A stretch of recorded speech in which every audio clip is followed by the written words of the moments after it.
खुश आमदेद। कोरोना से हमारे दो साथी मुतासर हैं।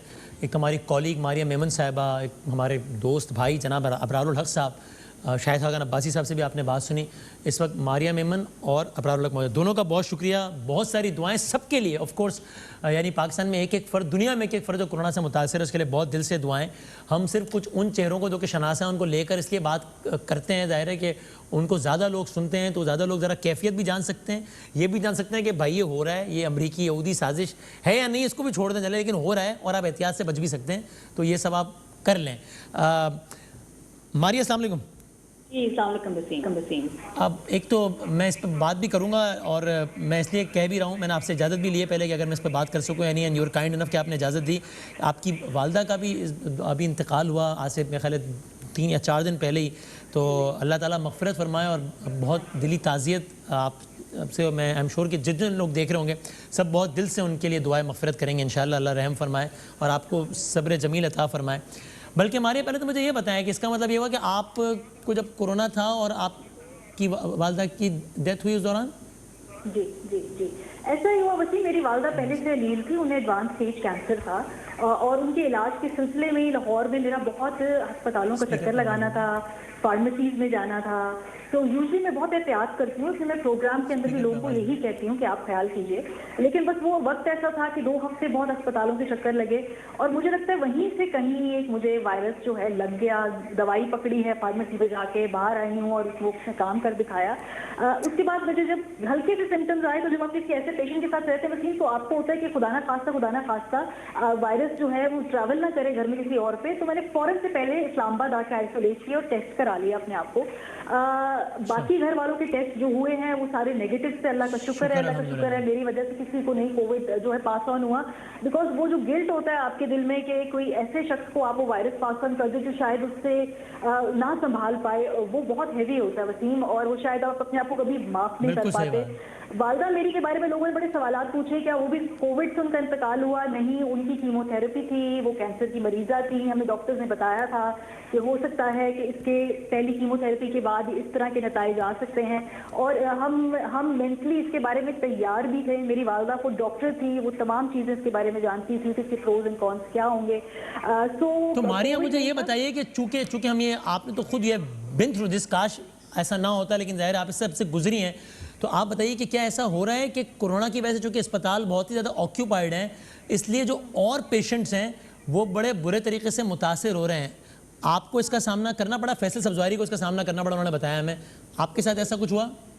वसीम, ऐसा हुआ है। जो क्रिटिकल केयर पेशेंट्स हैं, अस्पताल जो हैं वो उनको एडमिट नहीं कर रहे बहुत सारे केसेस के अंदर। वो आपको क्लियर कट बता देते हैं कि जी लोकल ट्रांसमिशन लाहौर में बहुत ज़्यादा है। हमारे हॉस्पिटल से भी 60-70% एक्चुअली ये फिगर कोट किया गया कि लग सकता है कोरोना पेशेंट्स को, तो उससे बेहतर है कि आप उनको अपने साथ घर ले जाएं। कीमो के बाद यूजली हमारी ख्वाहिश थी कि उनको हम मॉनिटर कर लेते ताकि वो किसी अस्पताल में रहते, लेकिन उन्होंने हमें साफ साफ बता दिया कि इसकी प्रॉबिलिटी बहुत ज़्यादा है, तो आप बेहतर होगा आपके पेशेंट को ले जाएं।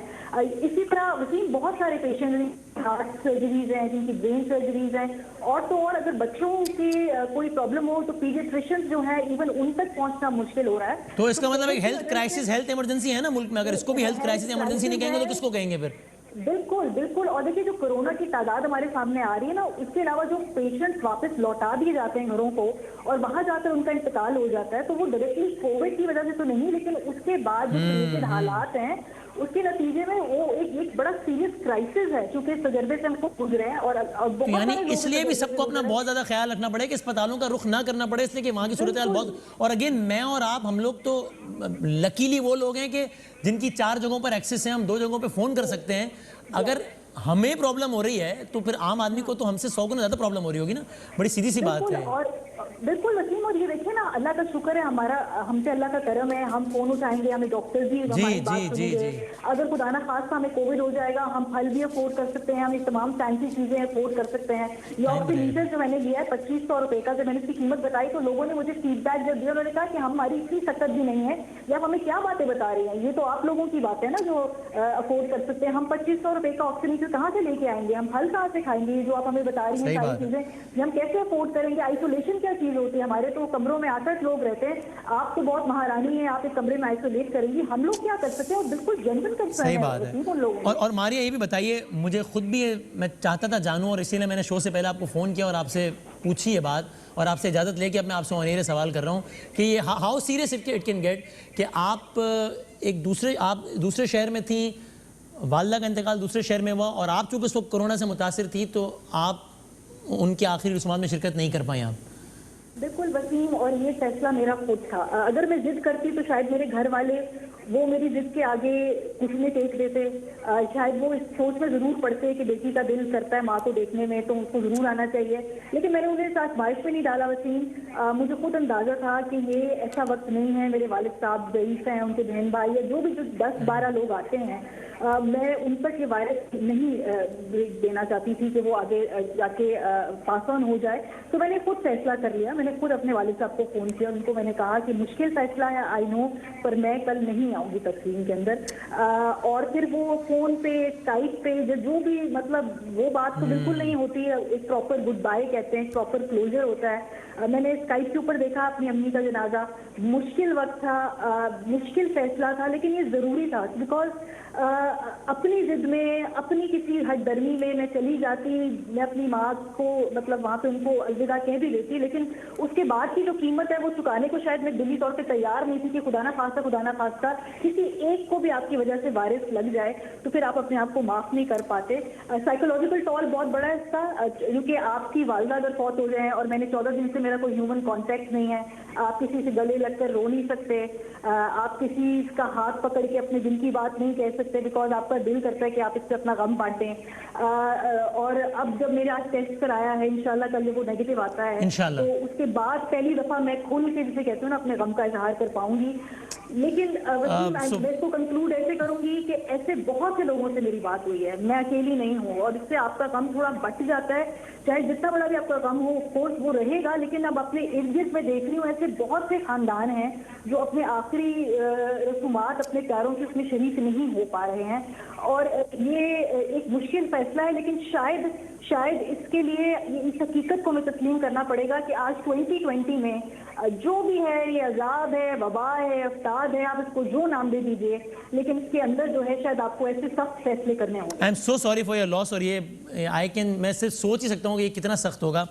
अल्लाह ताला आपको सब्र जमील अता फरमाए। और ये लोगों के लिए भी है कि हो सकता है आपने व्हाट्सएप मैसेजेस पर इस तरह की कहानियाँ सुनी हो। ये मारिया मेमन एयरवे के एंकर जिनको आप सब जानते हैं, सुबह शाम देखते हैं, ये उनकी अपनी रुदाद है। तो देखिए, ये कभी भी कोई भी हो सकता है। ये मारिया कल तक ऐसे लोगों के बारे में रिपोर्ट कर रही थी, आज हम मारिया से उनका एक्सपीरियंस सुन रहे हैं। तो ये कभी भी कोई भी हो सकता है, इस पर प्लीज़ बहुत एहतियात करें। अबरार भाई भी मेरे साथ हैं, मारिया के दुल्हन में भी हमारे साथ रह सकें। अबरार भाई अस्सलाम वालेकुम, और आई होप आप बेहतर फील कर रहे हो। आप बताइएगा कि कैसी तबीयत अभी आपकी? बिस्मिल्लाहिर्रहमानिर्रहीम। वसीम, बहुत शुक्रिया। मेरी तबीयत पहले से बेहतर है। आज मेरा तकरीबन क्वारंटाइन में 13वां दिन है, लेकिन मैं अभी चूंकि मारिया की बात सुन रहा था, मुझे बड़ा दुख हुआ मारिया की अम्मी का सुन के। मारिया, आप मैं तज़ियत करता हूँ, अल्लाह ताला उनको गरीब की रहमत करे, आपको जल्द सेहतियाब करे। और जितने लोग भी बिलखुसूस इस वायरस की वजह से चले गए हैं, परसों मेरा एक दोस्त बहुत ही प्यारा राशिद जो MPA पिंडी से, उसकी वालदा का भी इंतकाल हुआ। सब लोगों से हम तज़ियत करते हैं। और अबरार भाई, आपको अंदाजा है कि आपके ख्याल में आपको कहाँ से लगा है? खुरम शेर जमान साहब भी मेरे साथ हैं, मैं उनसे ही बात करूंगा। उनको हाँ, अभी तो कोरोना पॉजिटिव आया है खुरम साहब को। जी वसीम, ये इसको आइडेंटिफाई करना बड़ा मुश्किल होगा। हम घूमते फिरते रहे हैं बहुत ज़्यादा, आपको पता है रेड क्रेसेंट के प्लेटफॉर्म से और सहारा के प्लेटफॉर्म से वो हम एक फोर्स भी बनाई हुई थी हमने। उनसे बहुत सारे लड़कों से हम रोज़ाना मिलते थे। उसके बाद फिर 15 दिन में कोरोना स्पेसिफिक हॉस्पिटल बनाना था, उसमें भी कबल के। बाय द वे, एक चीज़ मैं आपकी अभी जो आप बड़ी गुफ्तगू कर रहे थे ना कि इंसान को कहाँ से ये लगता है, तो जो मेन सोर्स ऑफ इन्फेक्शन है ना, अस्पताल उनमें से एक होते हैं। जी, ऐसे ही हमारा अस्पताल नहीं, जो तो वो तो खैर नया बन रहा था, लेकिन मैं बताऊं आपको कि जब हम बनाने जा रहे थे हॉस्पिटल, हमने आधा बना लिया, तो हमने चाइनीज एम्बेसडर से रिक्वेस्ट की कि आपके डॉक्टर्स आए हुए हैं, जरा उनको विजिट कराएं। उन्होंने विजिट किया, उन्होंने बड़ा सा क्रॉस लगा दिया हॉस्पिटल पे। उन्होंने कहा, you will become a source of spreading this virus and this is exactly what we did in Wuhan. हमने ऐसे ही फैलाया था और हॉस्पिटल हमारे फैला रहे थे। तो मैंने कहा, हम क्या करें? कहता है, आप 2P और 3 जोन्स फार्मूला बनाए, 2 पैसेज और 3 जोन्स। मैंने कहा, वो क्या बला होती है? फिर उसने हमें बताया, जो कि अब मैं आपकी प्रोग्राम की वजह से सारी हुकूमत को भी बताना चाहता हूँ, जी। सब लोगों को बताना कि सारे अस्पतालों को 2 पैसेज, यानी मरीज किसी और रास्ते से आएगा और बाहर किसी और रास्ते से जाएगा, डॉक्टर किसी और रास्ते से, और फिर एक क्लीन जोन होगा, एक बफर जोन होगा और एक डर्टी जोन होगा। और ये तीनों जोन फर्क होंगे, उनके बाकायदा एसओपीज होते हैं। जो पानी बाहर जाता है उसको, पानी को किस तरह से डिसइंफेक्ट करना, जो एसी से हवा बाहर जाती है, ये सारा काम हमने इतना ख्याल। एक्स्ट्रा 7 डेज लगा के अपने अस्पताल में, फिर भी हमने 15 दिन में ये बना लिया। लेकिन कोई अस्पताल हमारा पाकिस्तान में T और 3Z फार्मूला के तहत नहीं बना हुआ, इसलिए वो सोर्स ऑफ स्प्रेडिंग वायरस हैं। बिल्कुल सही कह रहे हैं। जितनी भी ये मारिया बता रही थी अभी, ड्रग स्टोर्स हैं, इस तरह की जितनी भी शॉप्स हैं, अनफॉर्चुनेटली वो इसको वायरस कह रही है कि इनकी वालदा को बाकायदा ये कहा गया कि अभी अब ले जाएं वरना खुदा न खासा कोविड से मुतासर ना हो जाए। खुर्रम शेर जमानी, खुर्रम भाई अस्सलाम वालेकुम। खुर्रम शेर जमानी, वालेकुम अस्सलाम। आपका कोरोना पॉजिटिव आया है थोड़ी देर पहले, आपने टेस्ट जो रिजल्ट आई, रिपोर्ट आई आपकी? जी जनाब। क्या कैसी तबीयत है आपकी अभी? तबीयत मेरी ठीक है काशिफ। असल में हुआ ऐसा है कि जुमेरात वाले दिन हमारा सिंध असेंबली के अंदर इजलास था। जी। और उस दिन तक मैं बिल्कुल ठीक था, मेरी एक्टिविटीज रही हैं, बाहर में आता जाता था और एहतियात करता था, मास्क पहनता था जितना ज्यादा से ज्यादा होता था। लेकिन उस दिन जब सिंध असेंबली के मैं इजलास में गया हूँ तो वहां से जब मैं निकला हूँ तो 8 बजे मुझे रात को बुखार आया है और मुझे फील हुआ कि शायद कुछ गड़बड़ है। तो जुमेरात वाले दिन ही मैंने अपने आप को आइसोलेट करके कमरे में बंद कर लिया था। कल जब मैंने उसका टेस्ट करवाया अपना, तो मेरा जो टेस्ट है वो पॉजिटिव आया है। लेकिन देखिए काशिफ साहब, बात यह है कि मैं वसीम बदामी अर्ज कर रहा हूं। जी आई एम सॉरी। अच्छा वसीम भाई, बात असल में ये है कि देखिए उस दिन जब हम असेंबली में मौजूद थे तो हमारे इजलास खत्म होने के बाद भी हमें वसीम पता चला है कि वहां पर जो है जो कुछ हमारे एमपी ऐसे बैठे थे जिनका पॉजिटिव निकला है। अब मैं तो अपना टेस्ट करवा कर वहां पे किया था और मैंने अपना टेस्ट दिखाया भी था कि मेरा टेस्ट नेगेटिव आया है। लेकिन वहां पे अगर काज सिंध सेक्रेटरीट ने, असेंबली ने अगर पहले से सबके टेस्ट लेकर अगर उनको एंटर किया होता तो मेरे ख्याल से मुझे आपको लगता है आपको सिंध असेंबली के इजलास से आप शिकार हुए हैं इसका? 100% मुझे वसीम में जो होना वहीं से मुझे इफेक्ट हुआ इसका, और उसके अलावा कुछ भी नहीं था। क्योंकि मुझे पता है कि मैं एहतियात कर रहा था, मैं मास्क पहन रहा था, मैंने अपना डिस्टेंस रखा हुआ था। और खुर्रम साहब, अब ये आप इस वक्त खुद में पेशेंट हैं कोरोना के, और मेरी ऑफ कोर्स बहुत दिल से आपके लिए दुआ है कि अल्लाह ताला जल्द से जल्द आपको सेहतयाब करें इंशाल्लाह। पूरी कौम दुआ करेगी आई एम श्योर। हमारे ज़ाहिर पॉलिटिकल या किसी हवाले से राय किसी से मुख्तलिफ हो, लेकिन ज़ाहिर है तो इंसानियत का मामला है। तो लेकिन आप ये समझते हैं कि ज़रा बयानबाजी में भी थोड़ी सी एहतियात करनी चाहिए? मुझे लगता है आपने भी कुछ बयानबाजी के हवाले ज़रा से गैर मोहतात रहे आपके जनाब। वो C कैटेगरी है, या तो होते नहीं है कोरोना पेशेंट लेकिन डिक्लेयर कर दिया जाता है सिंध में, और लॉकडाउन किया तो मैं सड़कों पर निकाल दूंगा। हमें ज़रा सा ये नहीं मैसेज देना चाहिए कि भाई ये सियासत ज़रा इससे अलग है इस मामले से? नहीं देखिए जी, मैं अपने स्टैंड पे था, मैं अपने शहर के साथ खड़ा था, और जो शहर के हालात थे जिसमें बेरोजगारी बहुत ज्यादा हो रही थी, परेशानी थी, सो व्हाट आई फेल्ट, जिस तरह लोग मेरे पास आते थे, मुझसे डिमांड करते थे, तो मेरी अपनी जिम्मेदारी थी कि मैंने उनके लिए आवाज उठाना है। फैसले गवर्नमेंट ने करने होते हैं, इंप्लीमेंट करने होते हैं। एसओपीज के खिलाफ तो मैंने कभी भी बात नहीं की। मैं हमेशा से कहता हूँ और आज भी कहता हूँ कि एसओपीज होने चाहिए, इंसान को एहतियात करना चाहिए, ख्याल करना चाहिए। लेकिन एक कैटेगरी तो कोई एग्जिस्ट नहीं करती ना, जो आपने कहा कि यहाँ C कैटेगरी का है और ये वो, तो बस कोरोना तो कोरोना है, कैटेगरीज तो WHO ने नहीं बताई अब तक कोई। वो मैं फोन रखने के बाद आपको व्हाट्सएप कर दूंगा कहाँ पे मैंने उसकी कैटेगरी का पढ़ा था। अच्छा सही है, और मैं आपसे शेयर कर लूंगा कि कौन सी यूनिवर्सिटी ने उसके बारे में लिखा है। हाँ ठीक है, तो जरूर आप पढ़ लीजिएगा, उसका लिंक मैं आपको जरूर शेयर भेजिए, मैं लोगों से शेयर करूंगा। और जाते थे मारिया, आप बता दीजिए क्या आपने डाइट वगैरह, चूंकि अभी टोटके और ये सब कुछ बहुत चल रहा है, तो आप बता दें क्या खाया क्या नहीं खाया? जी एक बात तो कोई जो खाया नहीं खाया वो तो मैं जो भी बात करूंगी, लेकिन प्लीज एक चीज मैं क्लैरिफाई करना चाहती हूँ, बिकॉज कोई एक दर्जन से ज्यादा लोगों ने और मोहब्बत में, अकीदत में, प्यार में मुझे मशवरा दिया कि आपने सना मक्खी का कावा लेना है। और मैंने तो मेडिकल एक्सपर्ट से पूछे बगैर कुछ किया नहीं, तो मैंने फौरन से पहले अपने डॉक्टर फ्रेंड से पूछा, उन्होंने कहा है कि ये लैक्सेटिव है, ये इसकी वजह से आपको शदीद डिहाइड्रेशन होगी। जो पेशेंट्स ले रहे हैं, हमारे पास हॉस्पिटल आ रहे हैं, बुरी हालतों में पहुंच रहे हैं। इस डिजीज में वसीम आपकी ऑलरेडी इतनी एनर्जी कम होती है, इतनी लिथार्जी, इतनी फटीग है, आपके पेट में यूजली कुछ ठहरता नहीं है, आपका जिस्म और ज्यादा फ्लूइड मांगता है। अगर ऐसे में आपके सना मक्खी का कावा लेंगे तो अल्लाह माफ करे, ये आपके लिए खतरनाक हो सकता है, और डॉक्टर्स इस बात को इंडोर्स कर रहे हैं। तो प्लीज प्लीज प्लीज मेरी ये गुजारिश है कि बाकी सब अपना नॉर्मल खाएं, फ्लूइड्स में, लेकिन ये कावा प्लीज मत पीजिएगा। मेरे दोस्त ने पिया और वो बेचारा हमारा जिस अस्पताल जिन हालात में पहुंचा है, तो उससे मुझे स्पेशली कहा कि मैं ये बता दूं लोगों को, क्योंकि ये बहुत फैला हुआ है गलतुलाम के जी, इसकी वजह से शायद कोरोना चला जाता है। कोरोना वायरस है वो नहीं जाएगा इसकी वजह से, जी हाँ। वायरस कैसी चीजें इफेक्ट नहीं करती, साइंस इसको सपोर्ट नहीं करती है। ऐसे बल्कि अबरार में फाइनल वर्ड आपको, इत्तेफाक से मेरी अबरार से बात हुई भी थी और मैंने उनको इत्तेफाक से यही सजेस्ट किया था कि बहुत इसकी एक भेड़ चाल चली हुई है, इसको लेना भी चाहिए। तो जो मैंने हर्बलिस्ट वगैरह से बात की, हफ्ते में एक दफ़ा से ज़्यादा तो बिल्कुल नहीं लेना चाहिए।